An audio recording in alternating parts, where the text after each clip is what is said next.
capítulo 4, versículo 14, dice: para que ya no seamos niños fluctuantes, llevados por doquiera de todo viento de doctrina, por estratagema de hombres que para engañar emplean con astucia las artimañas del error.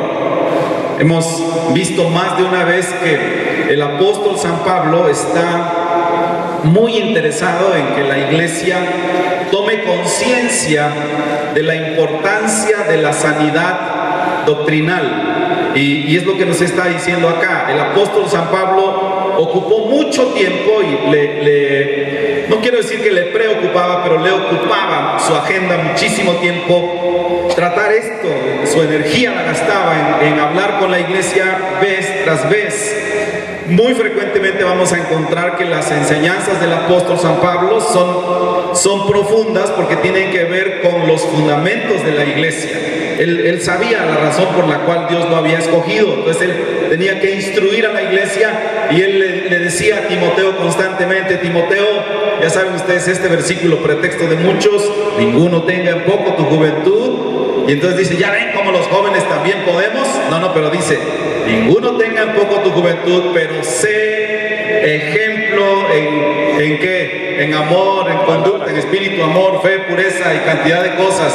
Entonces no era nada más que porque es joven lo vamos a escuchar, pero Pablo estaba tratando todo el tiempo de enseñar a la iglesia esa importancia, y le dijo a Tito: tienes que nombrar un grupo de líderes en la iglesia que se encarguen de corregir lo deficiente. Es decir, todo el tiempo estaba hablando de esto el apóstol San Pablo. Tiene que cuidar de la sanidad espiritual y doctrinal de la iglesia. Ahora, esa iglesia, pues somos nosotros. El Señor desea que usted y yo seamos sanos, no solamente conversos, porque me atrevo a pensar que aquí pues más del 90% ya lo somos, ya somos convertidos, pero la otra cosa es si somos sanos. Y dice el apóstol San Pablo en 2 Timoteo capítulo 2, versículo 23, que si hemos de observar esta sanidad doctrinal y espiritual, debemos tener una mente que sepa discernir las cosas. Dice, versículo 23, desecha las cuestiones necias e insensatas, sabiendo que engendran contiendas. Entonces tiene que desarrollar una mente que esté alerta.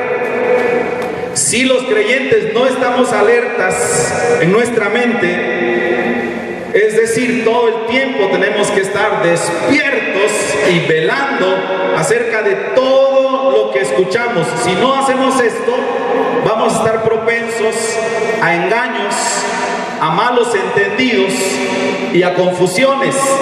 Y generalmente un malentendido, por muy chiquito que sea, de las Escrituras, puede dar origen a una falsa doctrina y puede dar origen también a una vida pecaminosa. Por tanto, el apóstol San Pablo dice: ustedes deben tener una mente que discierna.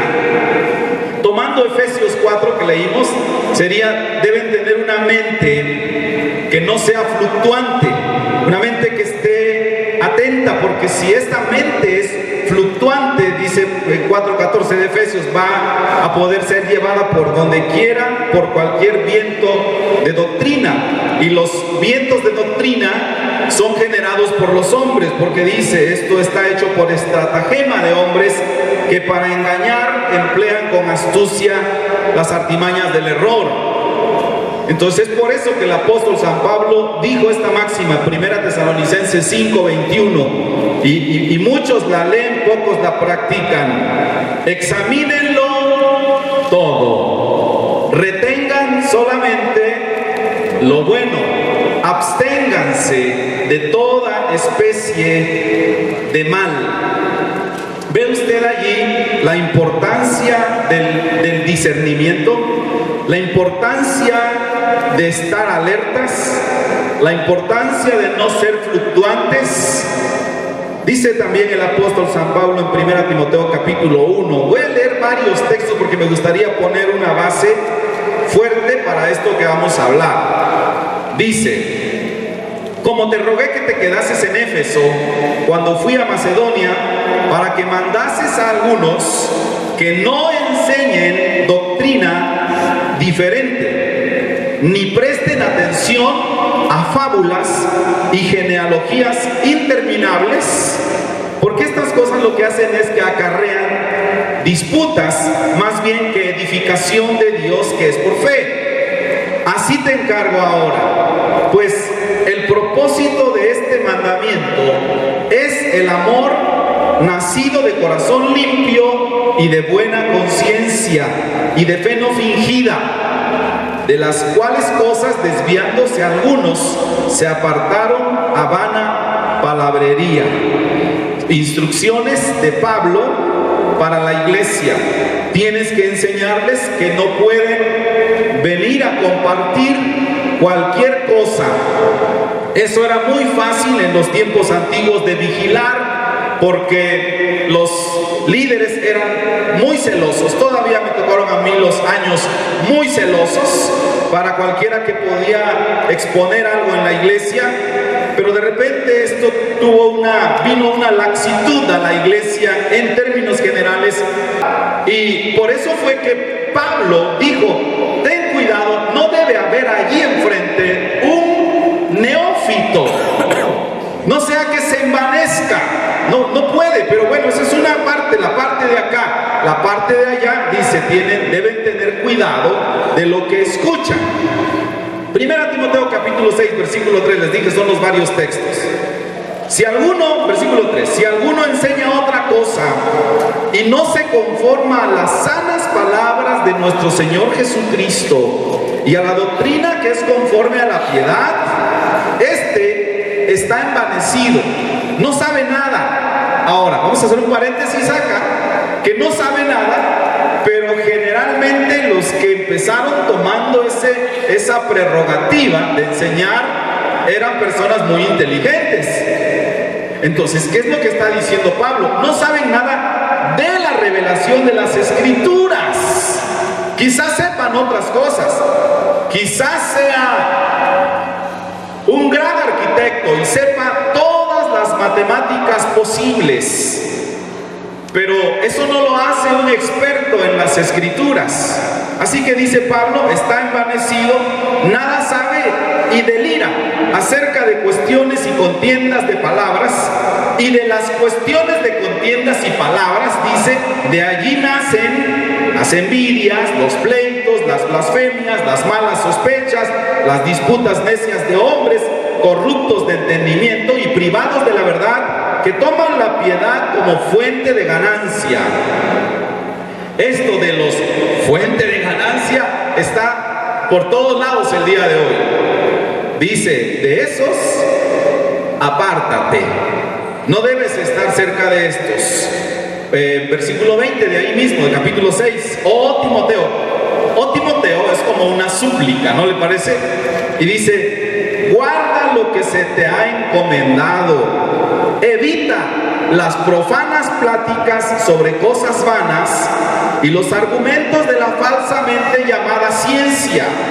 ¿Se da cuenta de lo que estoy hablando? Es decir, que la Biblia tiene su trabajo es que ella dice de ella misma, es viva y eficaz y más cortante que toda espada de dos filos, y penetra nuestro corazón, nuestra alma, nuestro espíritu, nuestras intenciones, todo absolutamente. Pero esto no lo puede hacer ninguna ciencia. Entonces la ciencia no puede tomar el lugar de la palabra de Dios jamás. La iglesia nunca debe rendir el honor y el privilegio que tiene de escudriñar las Escrituras y compartirlas a la ciencia. Ahora, ¿qué clase de ciencia estará hablando aquí el apóstol Pablo? Porque obviamente hay ciencia buena y ciencia mala, y la ciencia buena es aquella que persigue como objetivo el bienestar de la humanidad, y la ciencia mala es la que pretende tomar los lugares que no le corresponden.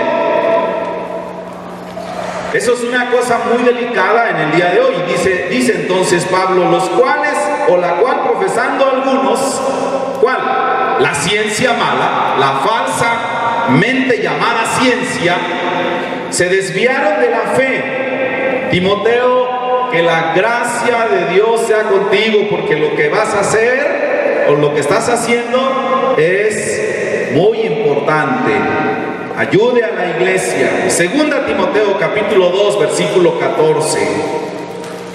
Recuérdales esto, exhortándoles delante del Señor a que no contiendan sobre palabras, lo cual para nada aprovecha, sino que es para perdición de los oyentes. Mas evita profanas y vanas palabrerías, porque conducirán más y más a la impiedad, y su palabra carcomerá como gangrena. Así que es evidente que la pureza de las ideas, en términos generales, las ideas que vienen a nuestra mente son de suma importancia. No podemos minimizar ningún pensamiento. Cualquier pensamiento tiene la capacidad de confundir a una persona. Los coches, seguro que todos nosotros hemos visto o escuchado, tienen un filtro de gasolina, un filtro de aire, no sé si haya filtros de aceite, pero tienen filtros. Y esos filtros lo que tienen es la función de detener cualquier partícula que pueda entrar en el motor. Porque si estos entran allá en el motor, lo que hacen, entre otras cosas, primero hacen que el vehículo pierda potencia. Y después hará quizás que se detenga. Y quizás después hará que tenga daños permanentes. Entonces, cuando usted saca un filtro, es increíble, pero no se ve nada. Son cosas chiquititas, son cosas, entre comillas, insignificantes, que pueden afectar la vida de un vehículo.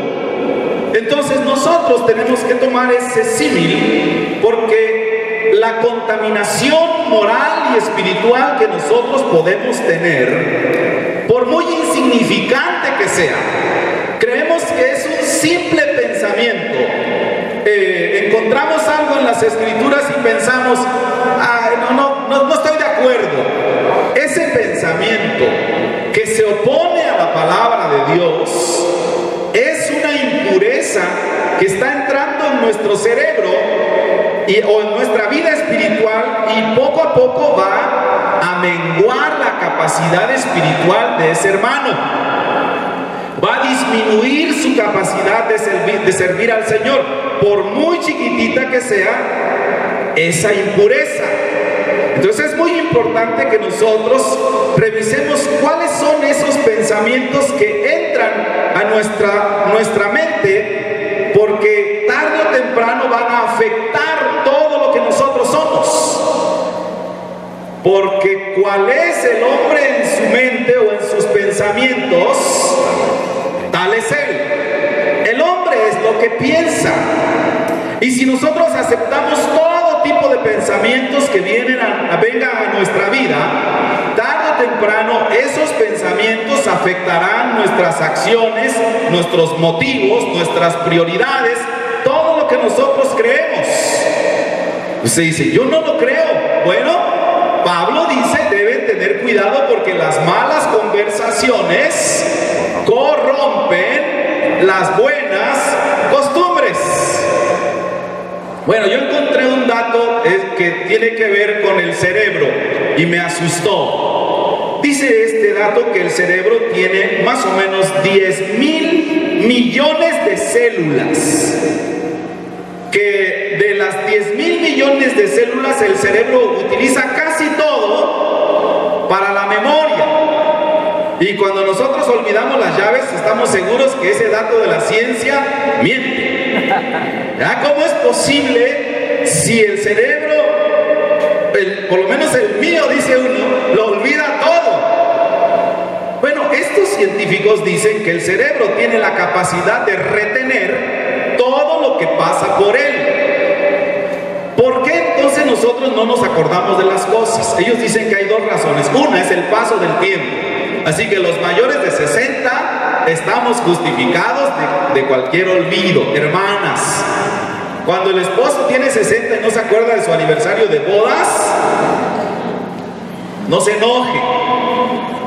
Dicen estos señores que el cerebro es tan capaz de guardar toda la... No dicen que un poco, dicen que toda la información que pasa por el cerebro se queda debido a esos 10.000 millones de células, pero que no podemos acceder a la información por el paso del tiempo, y la otra por la falta de uso. Entonces hay algunos que buscamos la vía fácil, ¿verdad? Vamos a la tienda y dice, me da 3 pesos de café y 2 de tortilla. Espéreme, le pago. 3 más 2, 5. Ahí está. En lugar de usar el cerebro. Entonces la falta de uso. Yo estoy haciendo un ejercicio con nuestros chicos ahora para que calienten su cerebro, y los estoy poniendo allá hasta con 10 cifras de suma, es de lo más sencillo. Cuando ya están más listos les ponemos de otro tipo de operaciones, pero de sumas. ¿Alguien querría hacer un ejercicio aquí en público sencillo de los que hacen los niños de secundaria conmigo? Le ponemos números de cifras chiquitas. Por ejemplo, ya pasó usted al frente, ahí va el ejercicio. Por favor, sume 15 más 10 más 20 más 8 más 7 más 3 más 16 más 30, para hacérselo fácil, más 1 más 14. ¿Cuánto es? 124. ¿Cuánto me lo dejas? 124, 114, 125, 280.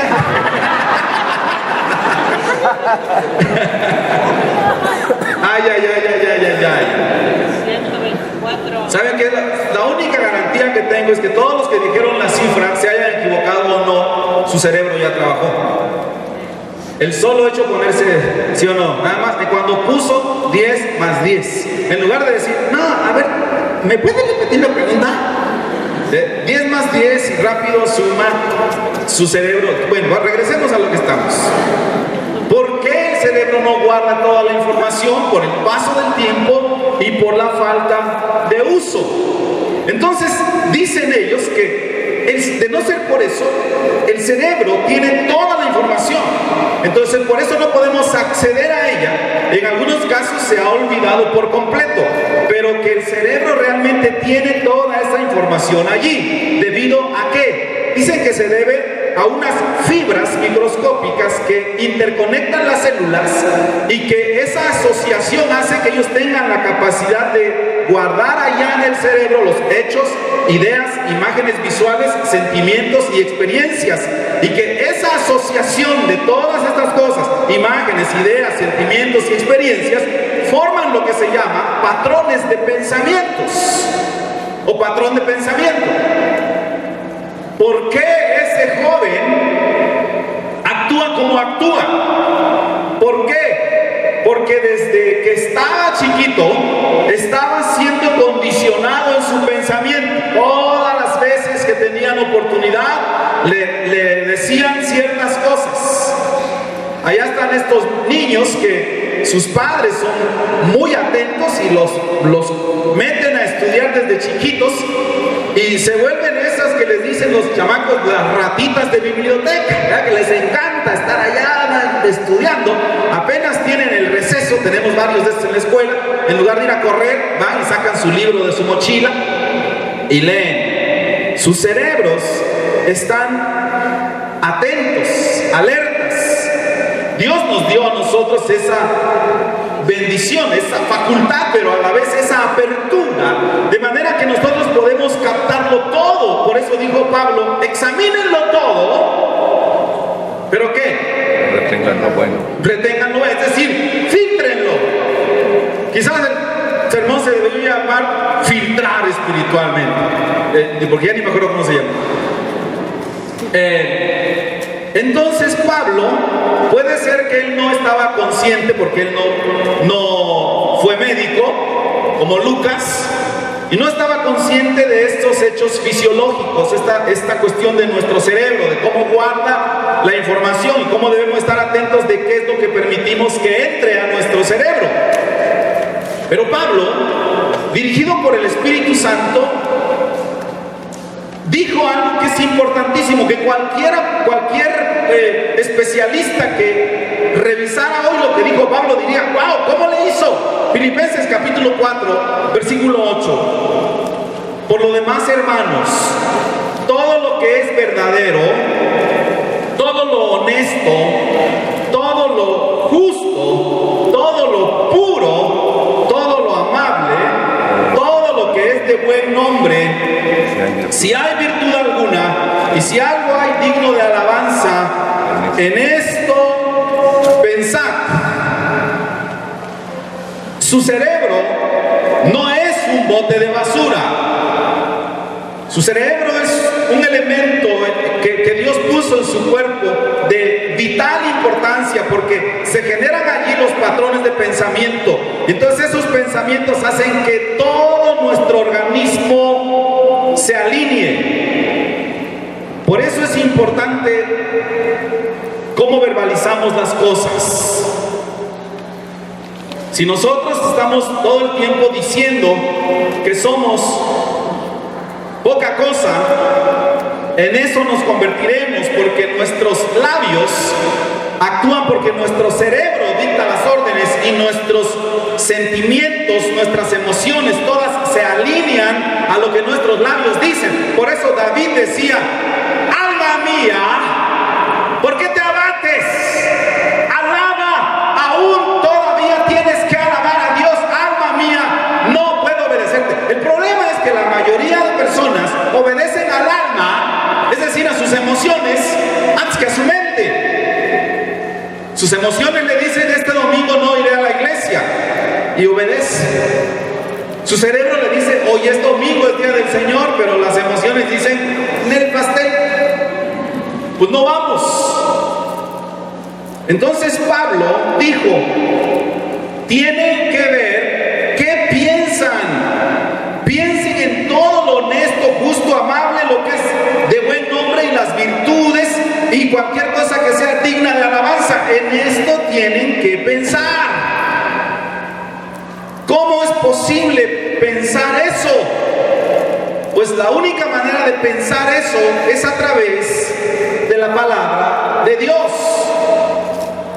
De ahí encontramos entonces que el problema de la iglesia de hoy es que muchos han descuidado y otros han olvidado que la vida cristiana se trata de leer las Escrituras.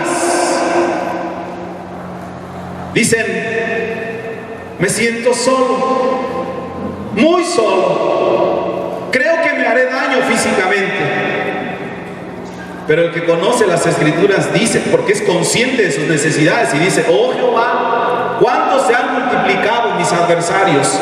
Muchos son los que se levantan contra mí, muchos son los que dicen de mí: no hay para él salvación en Dios.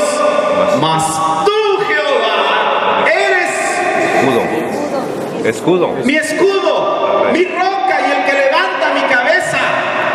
Yo me acosté y dormí y desperté porque Jehová me sustentaba. Es decir, este salmista no era ignorante de lo que pasan todos, pero él decía: yo conozco lo que la Biblia me dice, y la Biblia me dice que el Señor es mi roca. Él me dice que no temeré a 10 millares de gente que pusieren sitio contra mí. Él dice que caerán a mi lado 1000 y 10,000 a mi diestra, pero a mí, ¿qué? No llegará. Alma mía, alaba a Dios, no te rindas. Alma mía, levántate. Eso viene de acá, del cerebro. El cerebro es el que manda. Por alguna razón Dios puso ahí esos 100,000 millones de células que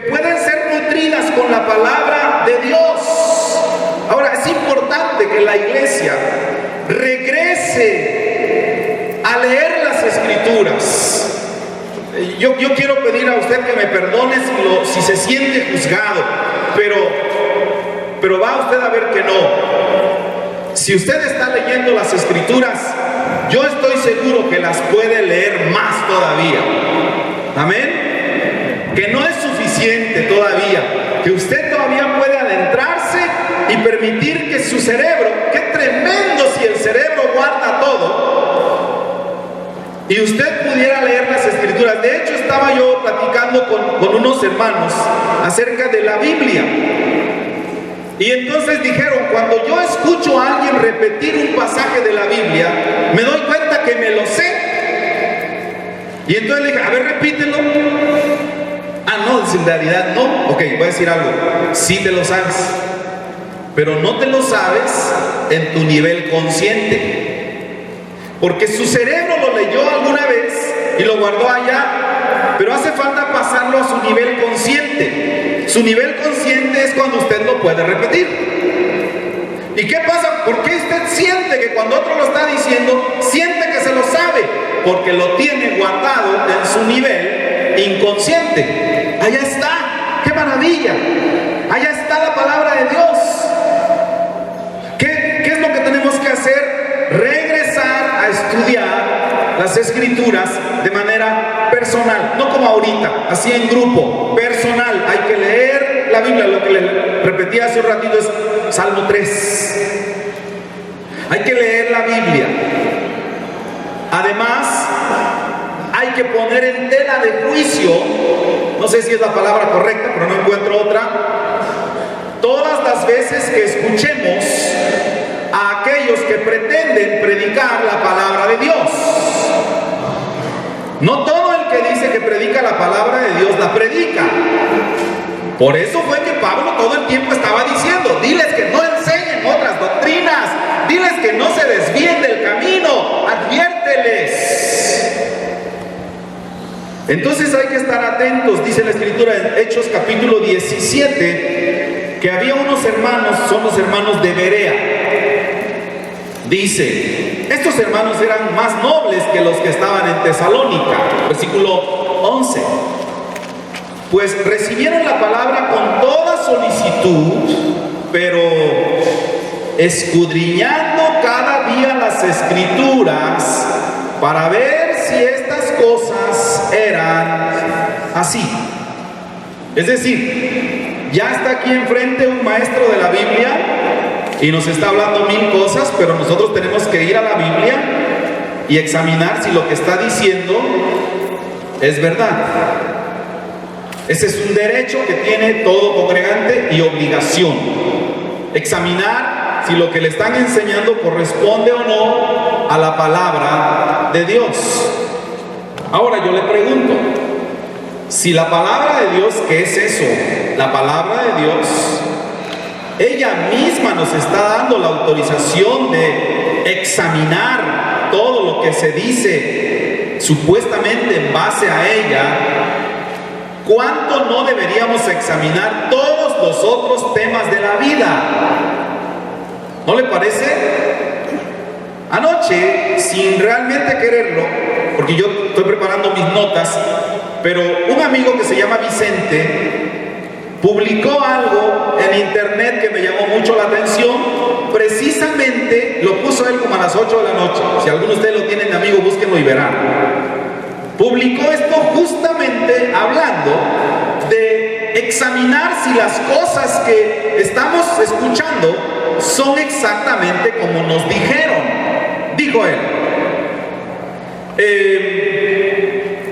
un día una persona vino con Sócrates y le dijo, ¿sabes lo que he escuchado decir de tu amigo? Un momento, respondió Sócrates. Antes que me lo cuentes, quiero hacerte la prueba de los 3 tamices.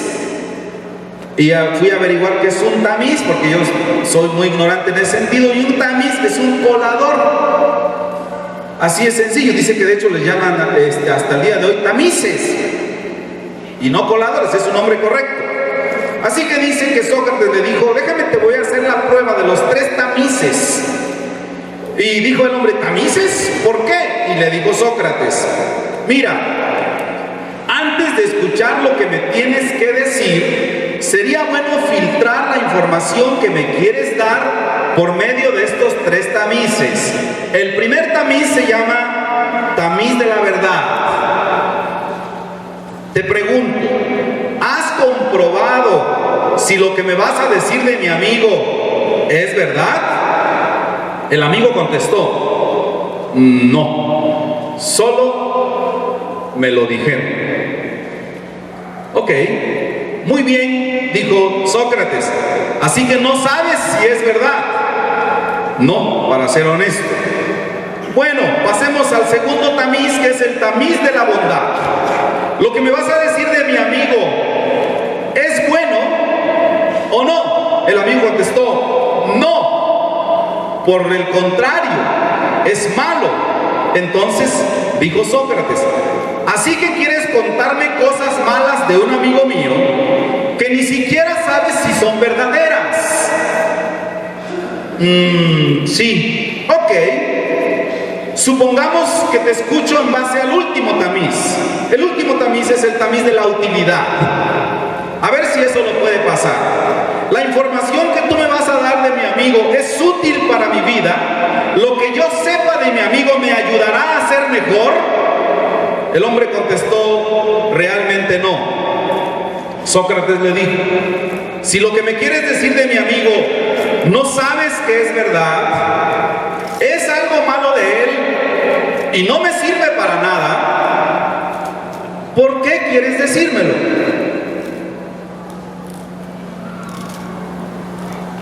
Tenemos que esperar que baje.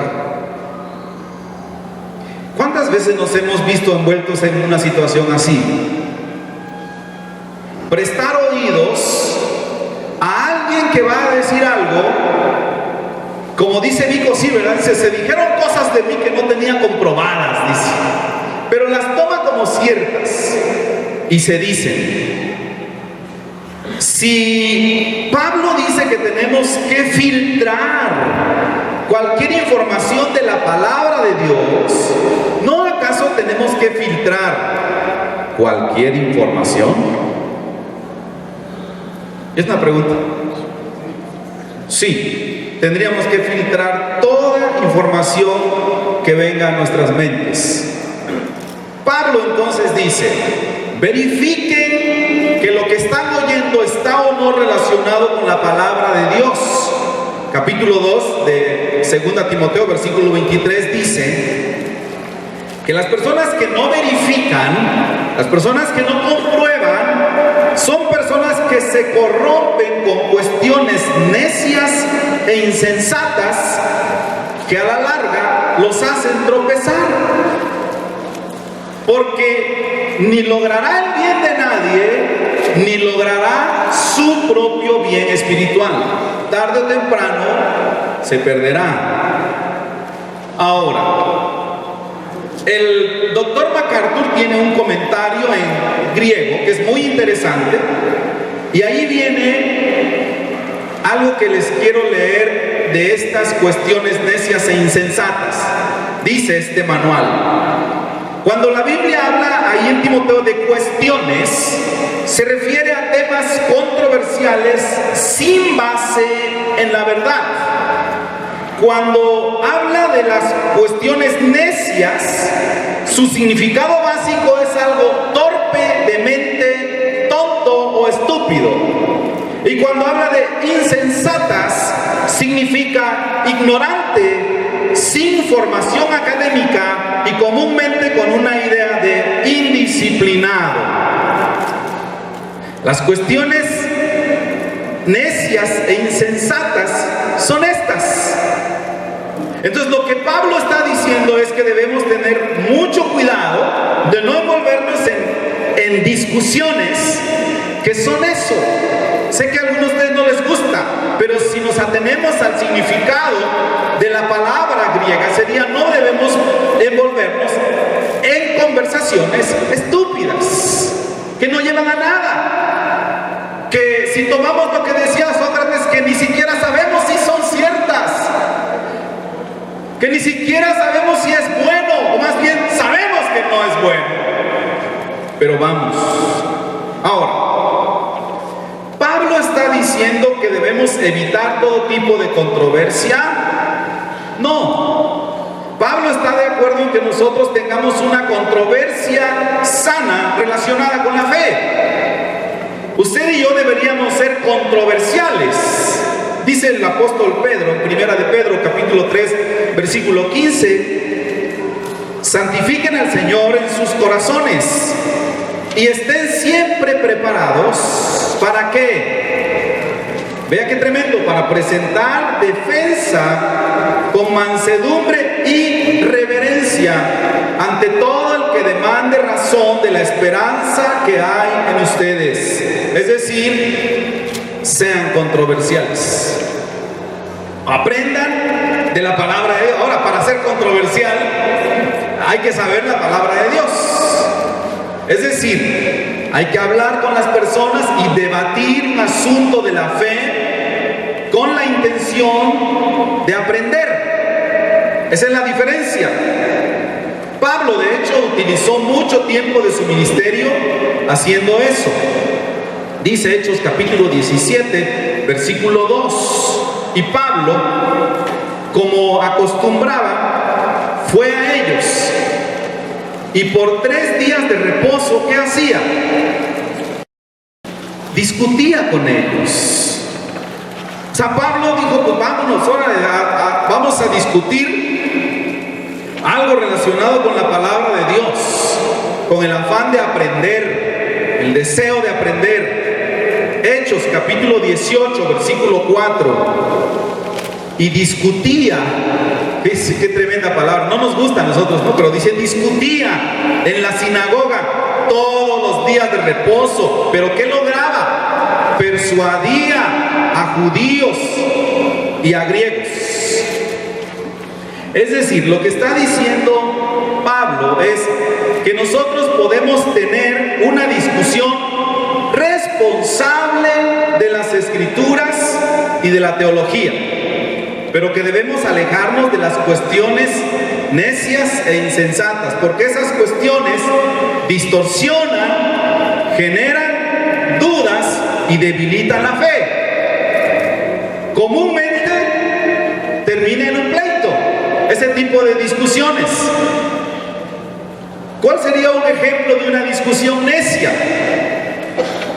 Le voy a ver si me acuerdo unas 2 o 3. Una primera. Dice el predicador: ya ven ustedes, hermanos, que dice el Evangelio de San Mateo, que ni una hoja cae si no es por la voluntad de Dios. Entonces dice, a ver, espérenme, la Biblia no dice que una hoja cae, ¿cierto? La Biblia no lo dice. Lo que la Biblia dice es, miren los pajarillos, y ni uno de ellos cae al suelo sin vuestro Padre.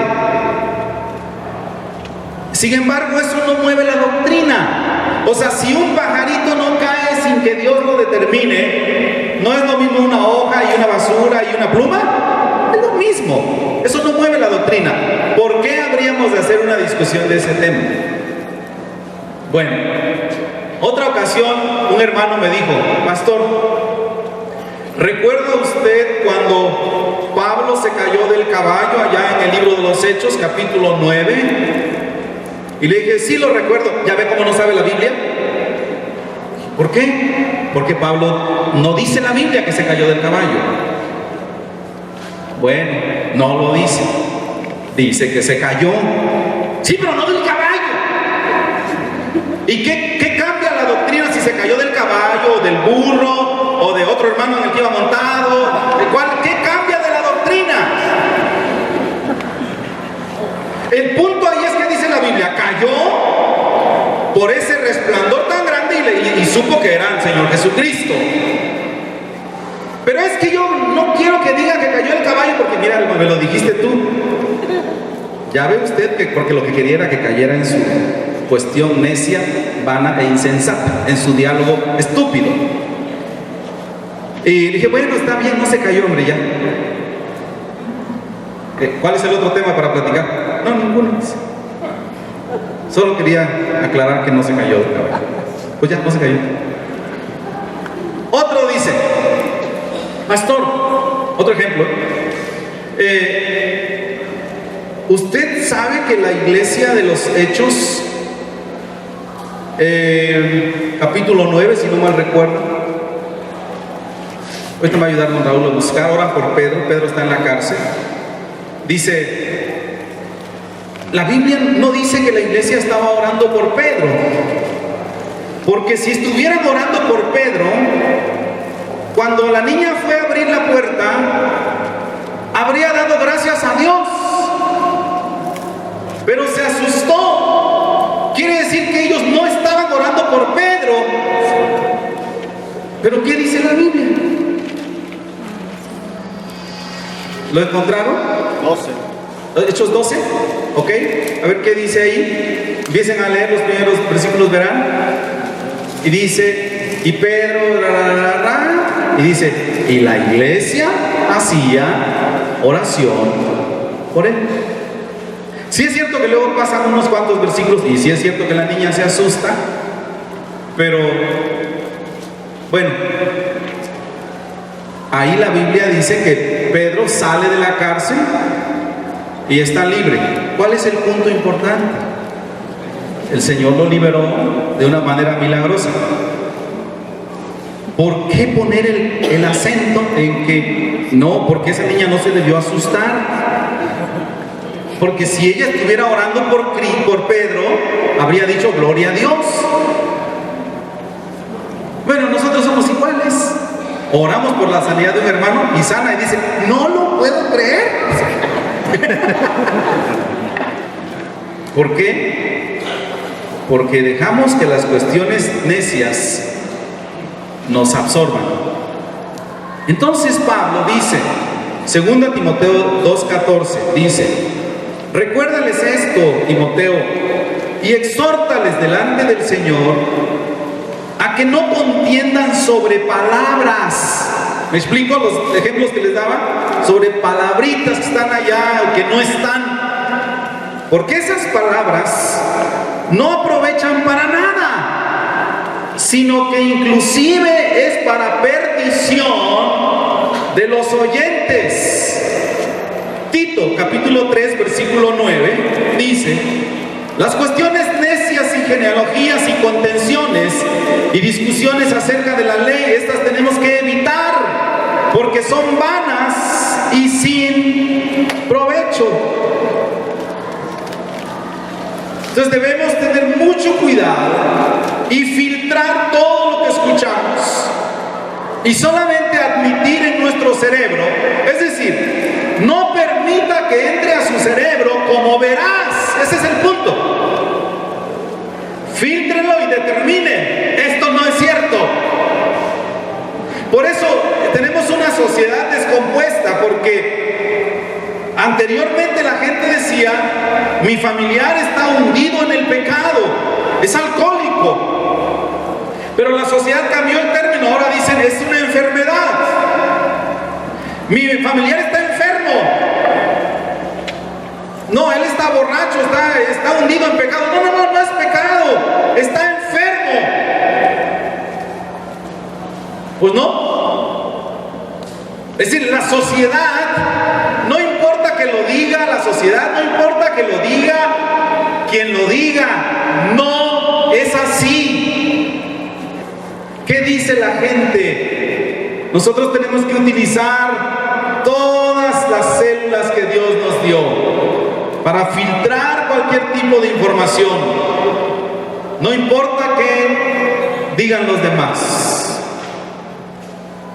Entonces, ¿qué dice Pablo a Tito en versículo 10 del capítulo 3? Si hay entre ustedes una persona que le gustan las discusiones sobre palabras y ese tipo de cosas, ahí viene, al hombre que cause divisiones. Lo leímos porque leímos el versículo 9, ¿se acuerdan? Hay que evitar las cuestiones necias de genealogías y contenciones y discusiones acerca de la ley porque son vanas y sin provecho. Y si hay una persona que insiste en esto, es decir, si un hombre causa divisiones por eso, después de una y otra amonestación, ¿qué? Deséchalo, sabiendo que el tal se ha pervertido y peca y está condenado por su propio juicio. ¡Wow! ¡Qué seria es la responsabilidad de la iglesia de filtrar toda información que viene a nuestras mentes! Versículo 24 de 2 Timoteo 2, donde leímos al principio. Pero también el siervo del Señor no debe ser contencioso, sino amable para con todos, apto para enseñar, sufrido. Es decir, tenemos que seguir el ejemplo de nuestro Señor Jesucristo. El Señor Jesucristo dijo: lleven mi yugo sobre ustedes y aprendan de mí, que soy manso y humilde de corazón. El hecho que nosotros tengamos la responsabilidad de filtrar toda información no quiere decir que vamos a ser agresivos, ni contenciosos, ni duros, ni misericordias, sino que tenemos que seguir el ejemplo de nuestro Señor Jesucristo. Toda autoridad que es abusiva o desconsiderada o agresiva está desviándose del orden del Señor. Una cosa es hablar con audacia y otra cosa es hablar sin misericordia. Por eso es que dice 1 Tesalonicenses capítulo 2 versículo 7. Este es Pablo también. Antes fuimos entre ustedes, fuimos tiernos, dice, como una nodriza que cuida con ternura a sus propios hijos. Tratamos de ser amables, pero somos muy firmes. Hermanos, quiero dividir esta parte para cerrarla en dos. Uno, tenemos tremenda responsabilidad de recibir el Evangelio de manera correcta, sin importar quién nos lo predique. Dijo el apóstol San Pablo: yo estoy consciente de que el Evangelio muchas veces es predicado por algunas personas por motivos incorrectos. Algunos lo hacen por envidia y algunos lo hacen inclusive para añadir aflicción a mis prisiones. Soy consciente de eso, pero no importa. Lo importante es que de un modo o de otro el Evangelio sea predicado. Así que allá está el Evangelio siendo predicado por los periódicos, por la televisión, por las redes sociales, por todos lados. Escudriñadlo todo y retened lo bueno. Es responsabilidad de nosotros. 2. La vida toda se compone de información. Ojalá nosotros pudiéramos sustraernos de ello. Yo me pregunto, por ejemplo, ¿hasta cuándo vamos a dejar de molestarnos porque las personas digan cosas de nosotros? ¿Hasta cuándo? Si uno dice: son palabras, son puras palabras, pues sí, pero como arden, ¿verdad? Y uno dice, pues es decir, hay un nivel en el que podemos entender el concepto del Evangelio y decir, pues ¿qué dice la Biblia? Pues no les hagan caso, hombre, están hablando tonterías. Pero usted se va a su casa y usted no está en paz, ¿ya? Usted quiere aclarar, ¿ya? ¿Por qué fulano dijo algo de mi persona?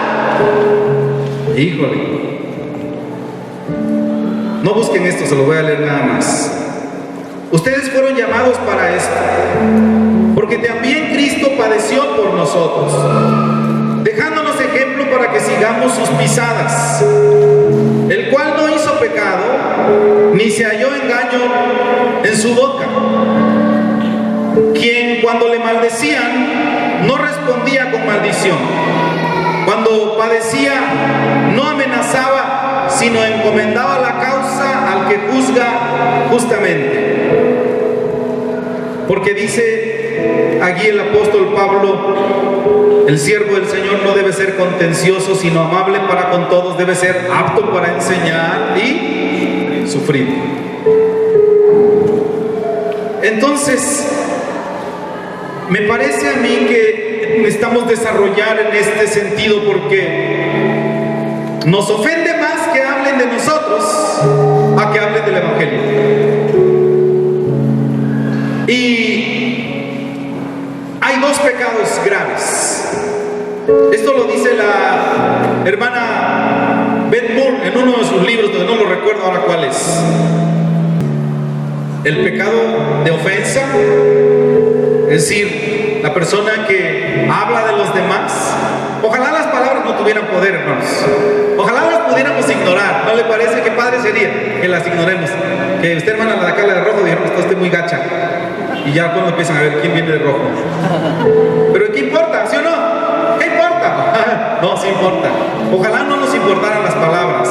Y dice John Vivier, la hermana esta que les decía, hay el pecado de ofensa, el pecado de los que hablan sin misericordia de otros, de sus conductas, de sus vidas, etc. Pero hay otro pecado, el pecado de ser ofendible.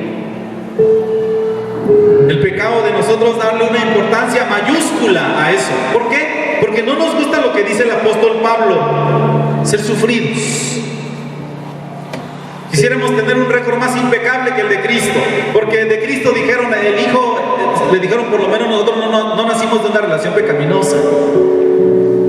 O sea, tu mamá, quién sabe con quién se acostó. Eso fue lo que le dijeron. Hijo de pecado, le dijeron a Jesús. Y nosotros queremos tener un récord todavía mucho más limpio que el de Cristo. Cuando la verdad de las cosas es que cuando alguien hable mal de nosotros, si ese alguien conociera realmente nuestra vida, tendría que subirle el tono, ¿o no? Porque habla solo lo que ve. Somos muy ofendibles, no somos sufridos, no estamos dispuestos a pechugar y aguantar y decir, pues, yo sé que no es verdad. Entonces allá ellos.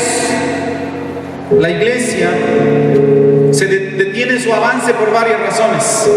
Una, por el evangelio mal predicado, porque no logramos desarrollar, porque se meten las falsas enseñanzas, las cuestiones necias y palabrerías, y se meten. Pero la otra es que las malas palabras, los malos comunicados frenan la comunión de la iglesia.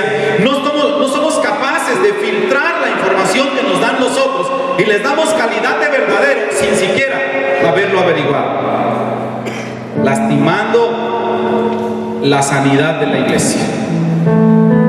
Deberíamos madurar en estos dos sentidos: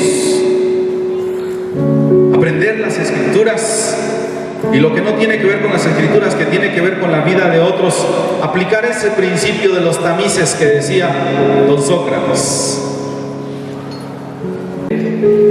Su mente está lista para recibir cualquier tipo de información, venga de donde venga. Mi pregunta es, ¿cuál recibirá? Vamos a inclinar nuestro rostro para orar.